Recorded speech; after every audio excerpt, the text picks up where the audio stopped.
But let's begin with that security breach that has everyone talking. A journalist says he was included in a text group chat with top Trump officials who were discussing sensitive secret war plans.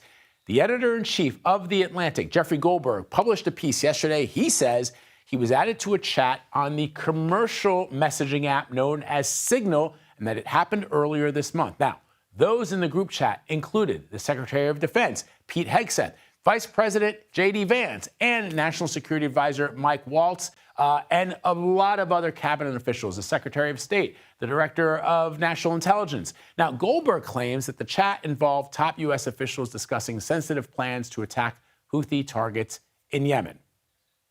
I found it completely improbable that the top national security leadership of the United States would be discussing on a commercial messaging app the possible imminent attack on another country. We have a responsibility to alert the American public in a democracy that this is what the government is doing.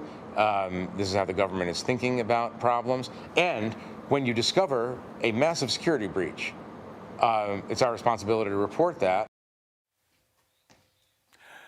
Our Eleanor Watson is traveling with the defense secretary, and she actually asked him about all of this, about what happened. Here's what he told her. You're talking about a deceitful and highly discredited so-called journalist who's made a profession of peddling hoaxes time and time again. Nobody was texting war plans, and that's all I have to say about that. I want to bring in CBS News White House reporter Aaron Navarro to talk about this. So first of all, Aaron, Jeffrey Goldberg late last night on CNN or another network responded to what this defense secretary said, called him a liar. Has the defense secretary responded to that claim that he's not being factually correct when it comes to the allegations that are being made?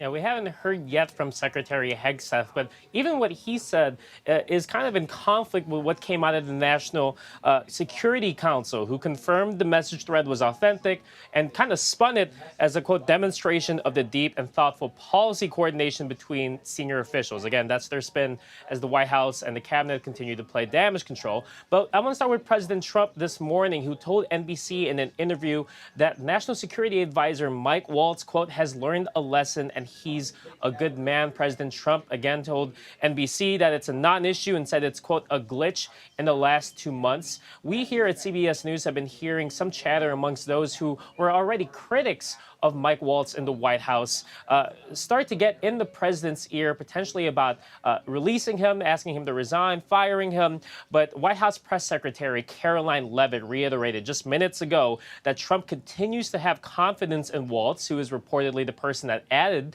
this Atlantic reporter to the Signal group chat, and threw doubt on stories claiming otherwise. Not only that, he uses emojis, just like my 16-year-old nephew.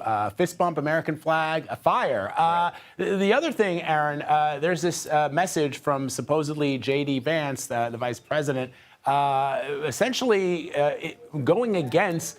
This is a guy who's very vocal in support of everything that President Trump, at least since he turned from being an anti-Trumper a few years ago. And in this message back and forth with these other national security officials and cabinet officials, he actually goes against President Trump. What is it alleged that he said in that text chat? Yeah, it's a fascinating narrative within this story, the disagreement, the debate that Jeffrey Goldberg saw play out in the Signal group chat. Communications director for Vice President Vance said he, quote, unequivocally supports this administration's foreign policy, and that Vance and President Trump have talked about this and, quote, are in complete agreement. They also said that the VP's priority is, quote, always making sure the president's advisors are adequately briefing him. But Vance, who has said before that he believes Europe should do more when it comes to Russia, Ukraine, the economy, showed some real daylight between himself and President Trump in that group chat. All right, Aaron, we'll check in with you a little bit later.